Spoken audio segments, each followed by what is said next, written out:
So you want to learn Fade? Well, look no further. Today, we're going to learn how to optimize Fade and some of the common mistakes or habits you can work on as a Fade main. We've seen all the guides and lineup videos other channels will make, but today, we're taking a little bit of a different spin on things. Enter RieNs, the recon player for the international powerhouse Team Heretics and by all accounts an immaculate Fade player. In this video, we're not only going to learn some of the ways to optimize your Fade play, but we'll also use some real examples of RieNs' play in high-level rounds to demonstrate. We'll focus on 3 main elements of Fade play, and within those answer these primary questions to expand our understanding of the character. It's a guide and a mini VOD review all in one. This is the only video you'll need to take your Fade to the next level. Since there are so many recon agents in Valorant, what makes Fade so special? Why make a guide about her? Well, there are a couple things. First, Fade has lots of recon util. Let's say you spend a horn early in the round. While you wait for that cooldown to come back, you have access to 2 prowlers and a quasi-recon tool in C's to hold you out. Compare this to Sky, who has no refreshing util, or Sova, who has just the 1 drone during his dark cooldown. Especially since cooldowns have been nerfed across the board, this is a big plus to Fade as an agent. More importantly, the meta has just been making room for her. With Sentinels receiving the hardest of the recent nerfs, Viper is quickly taking the stage as a bit of a Sentinel replacement. And you know who Viper loves? That's right, our girl. Since she has so much recon, Fade is really good for telling smoke agents whether or not they need to smoke. This makes Viper's fuel management much easier, since she has constant information on whether her wall is necessary. She's also just really cool. So even if you're just looking to get into the initiator role, Fade is a fantastic agent to start with. Now let's start by looking at how we use Fade's util. Fade's util is versatile. You can fight with it, combo for kills with it, or just use it to gain information. Because Fade is so versatile, she's amazing at covering gaps for her team, be that gaps in information on the map, or gaps in the type of utility the team is working with. This is the first of our questions. How do I balance using util to fight versus for info? You need to be filling in the gaps for your team. First, let's talk about that in terms of when in the round you're spending your utility. In simple terms, if your team has, say, 2 dive duelists and multiple flashes, your job on Fade will be different to playing in a team with 2 controllers, since each of these teams has different needs. Team Heretics' Lotus comp has 2 Sentinels. This means it has a lot stacked into line control and passive information with all those trips and Deadlock's wall. On attack, this means the post plant and early round control are really strong, but the exec itself can be a bit of a struggle. Because of this, in matches like this one against T1, RieNs' horn or spare prowlers were often spent on executing to help the team explode into space. On defense though, since the team has so much util to stall and passively hold information, he can be more conservative with his prowlers and horn until later in the round for retakes. We can notice that when T1's execs come in this match, RieNs is often holding quite a lot of util. Let's juxtapose this with a more explosive or aggressive comp, like Heretics' Bind. Here, the combo of Yoru and Waylay means the comp is more than capable of executing a site on its own without the Fade util. The gap here is in the clearance before then, since the comp has less zoning and passive information tools. Because of this, on Bind you'll see RieNs is much more willing to spend hard on clearing that initial space so the duelists can really shine during the exec. Same thing when it comes to defense. A comp like this can brawl it out on site perfectly well, but it needs a bit of help maintaining solid information to know where to rotate to. We'll see RieNs is generally out of util by the time the exec comes in this map. In essence, when you enter a game, it should always be on your mind what kinds of tools your team has to work with already and what they need covered for them. This is where it becomes important to understand the true depths of Fade's util. How do I create and alleviate pressure? The basic role of recon agents is essentially to learn things. Is this pressure in mid real, or is it just setting up a lurker in A main? Equally, it can go the other way. By clearing a certain area, we can create pressure against the other team by creating a question mark on the map that they need to react to. In simple terms, these 2 things can be referred to as either alleviating pressure or generating pressure. Both of these fall heavily upon the recon player. The easiest of these 2 things is alleviating pressure. Essentially, the more question marks there are around the map for your team, the more pressure there is against you. Let's say we're on split defense, and the attack is defaulting with a Viper Wall to passive pressure in A main and active clearance at B. On fade, using your Util to check what's going on around this passive pressure, or to enable one of your players to aggress through it, will give you control of the macro and thus remove that pressure against you. How does RieNs play in these kinds of situations? In this match against GX on split, his approach was often to match his Util with the passive pressure and keep the enemy lurker at bay. In this round, we can see he times his Prowler clear through Westside's active Cypher Cage as GX send their pressure through mid. This kills two birds with one stone. It informs the team that there is an active player here in this lurk space and gives Heretics an idea of GX's macro plan. After that initial fight back, this up-down with Woot completely shuts down the lurk. Despite there being some pressure here from Westside, Benji never had to waste any Viper fuel, and Heretics maintained control of bottom ramp all round. Had RieNs not been here for that passive pressure could have created the threat that Westside could be ramp or heaven, which would have forced a stronger response from Heretics players and separated them.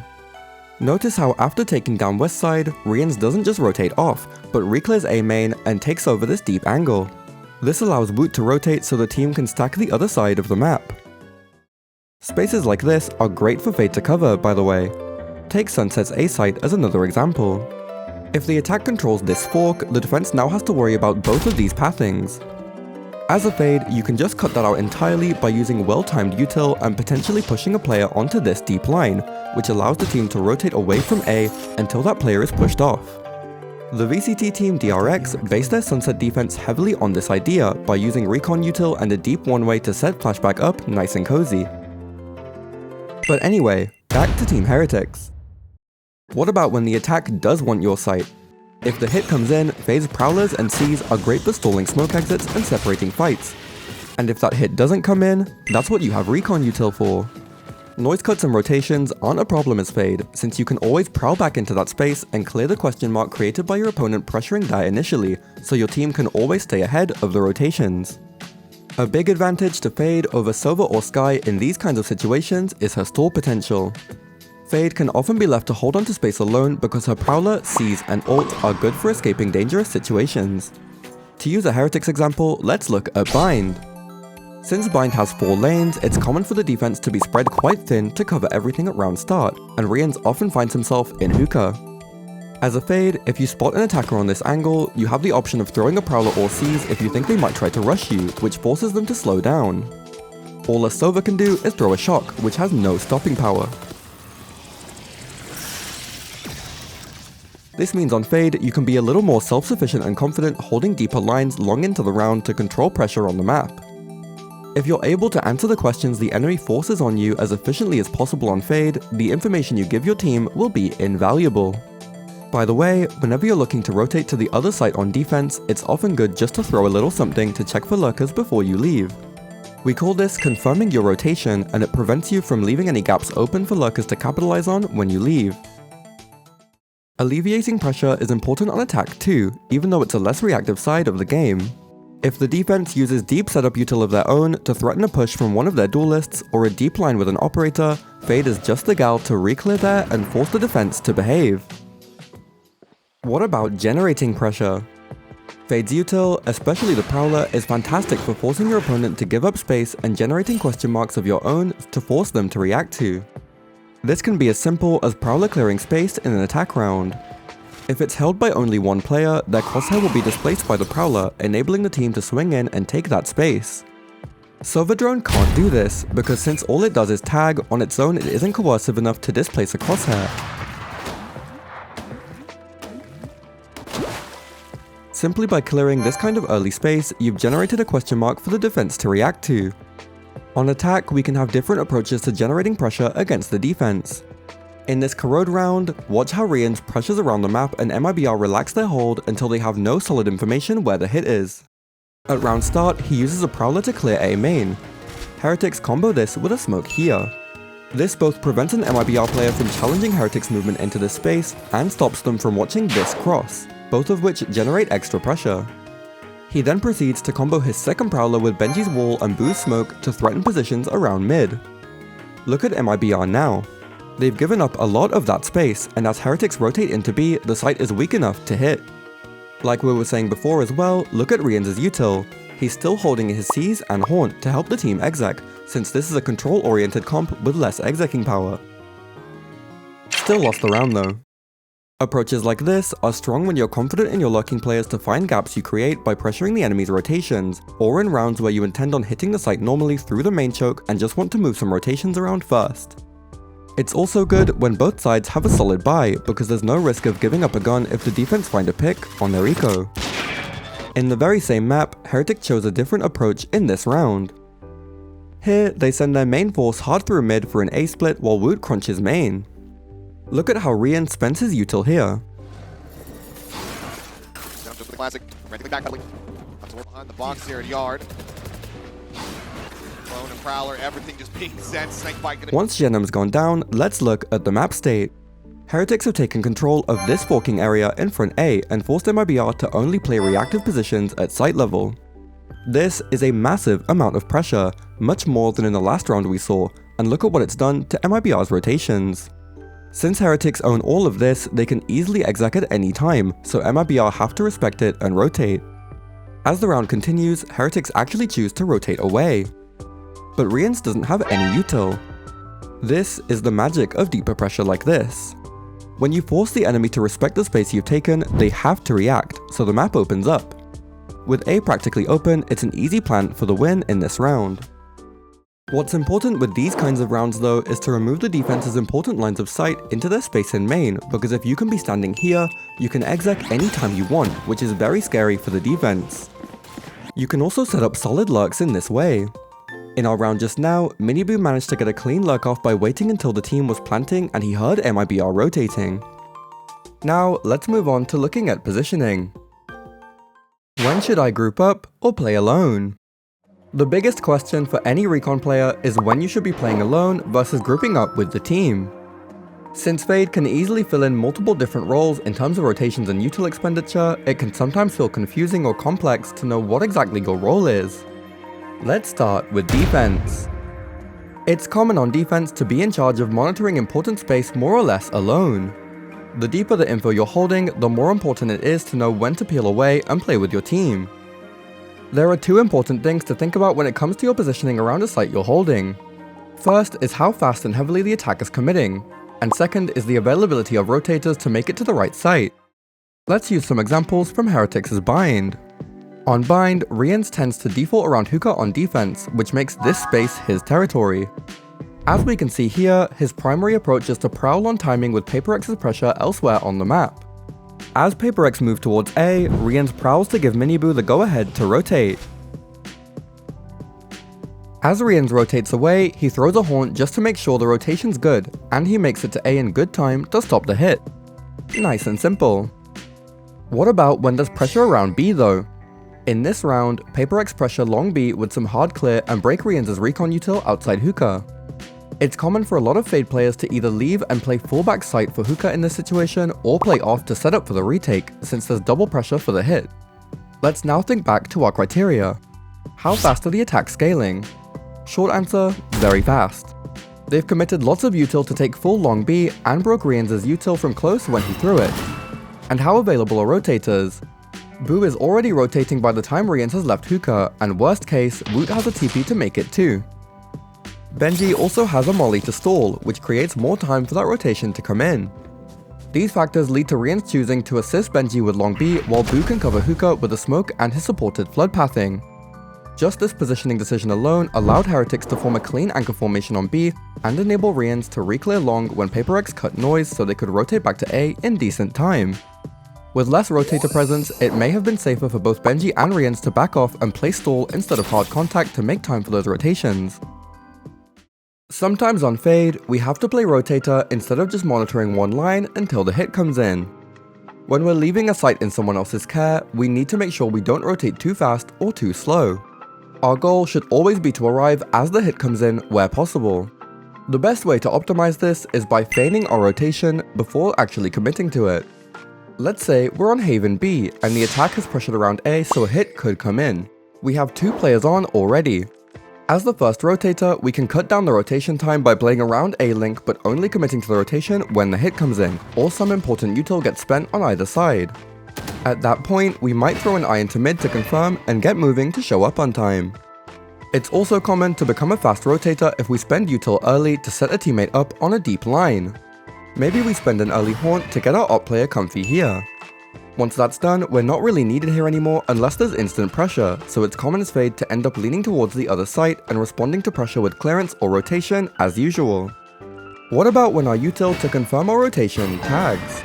A lot of the time, it just comes down to situational awareness to know whether that player you found could give the attack an extra option on the map or the attack is just committing to the hit on the other side.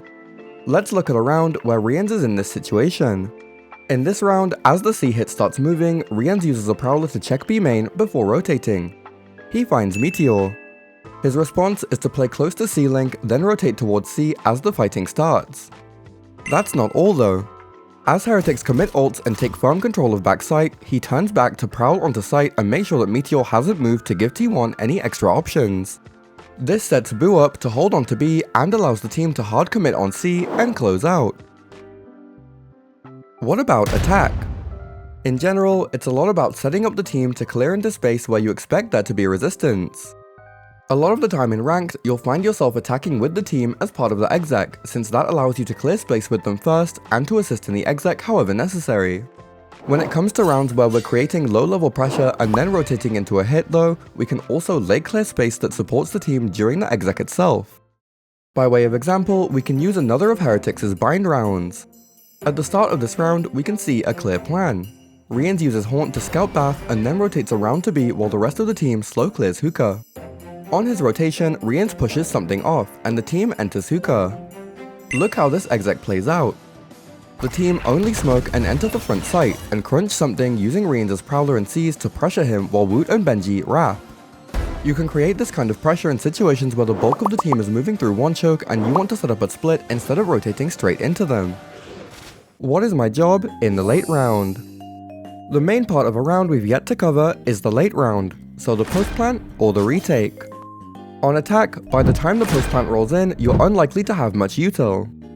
A lot of the time, recon players are quite useful for holding the flank for the team, since by this point you're just a walking gun. Also, since during an exec you're likely to be throwing util around, you're naturally going to be behind the scaling members of your team anyway.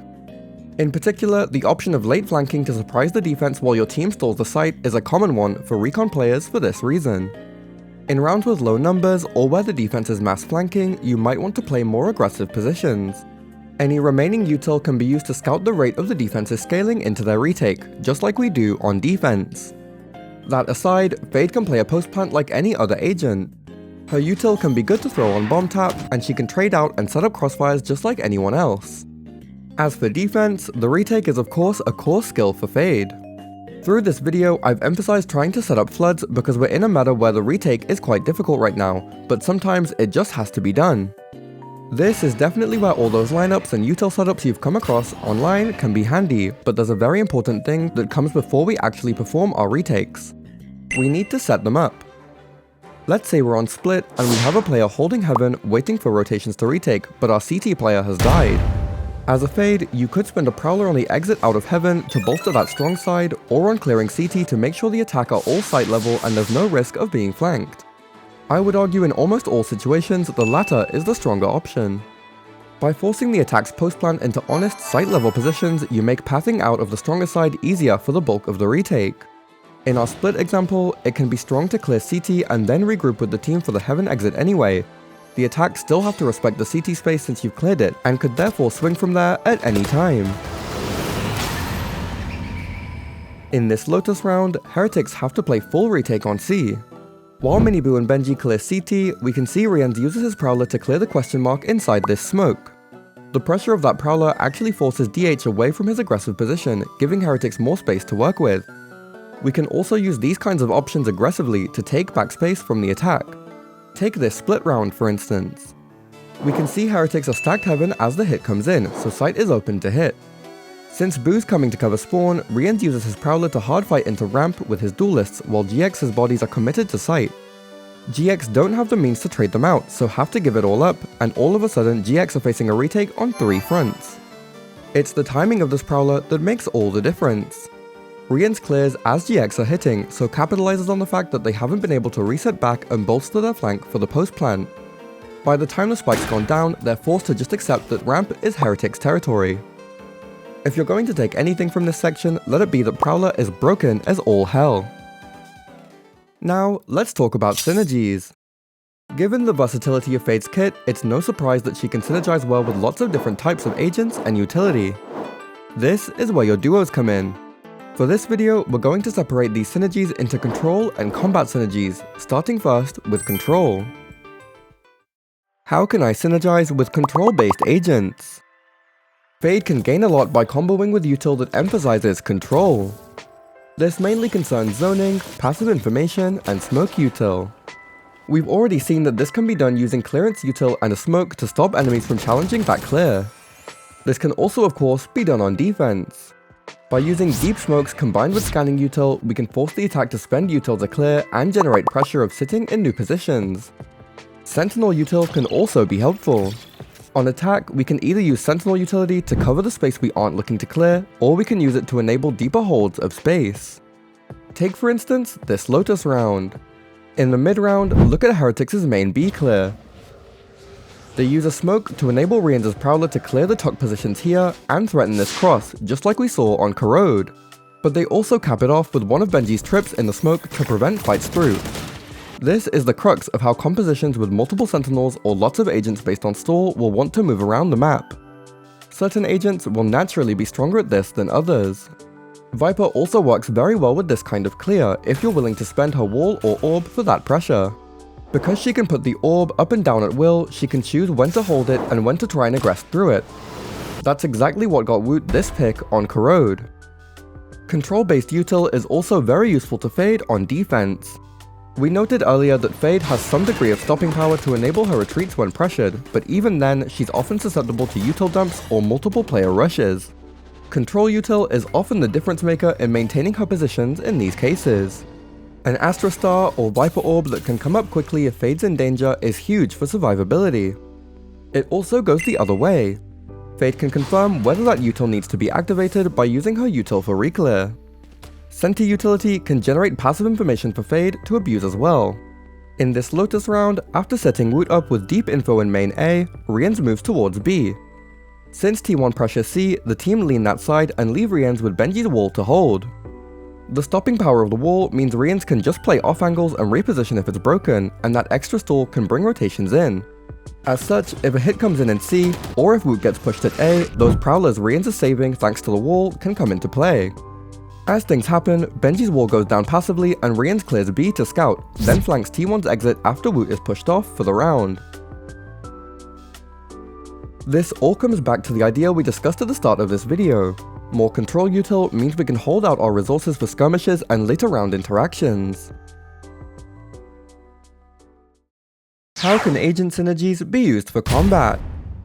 As we've said, Fade's Util also has combat uses. Burst Util often complements her tools very well. On attack or in retakes, the Prowler can stack crosshair displacement with burst options from your duelists. Prowler plus Splash or Prowler plus Dash are good combos for entries if you're struggling behind smokes. Haunt is also valuable in a similar way. On Split, a common B exec involves using a Haunt with a deep Yoru TP back sight to set up crossfires and prevent swings around sight level. The Haunt here confirms the safety of the TP by checking back sight. Prowler is also useful for dismantling crossfires when we're exploding into space. In this exec on Lotus C, look at how RieNs releases his Prowler early to handle the potential bend player and enable the team to swing out for waterfall side, perfectly enabling their smoke exit. There's also the obvious combo of Seize and damaging Util that Fade gets access to. These combos are versatile themselves.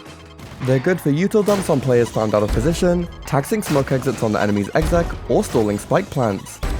You also have lots of different options for which Util to combo with. Raise Nade, Teho Salvo, Brim Molly, and Brimmel are all solid options.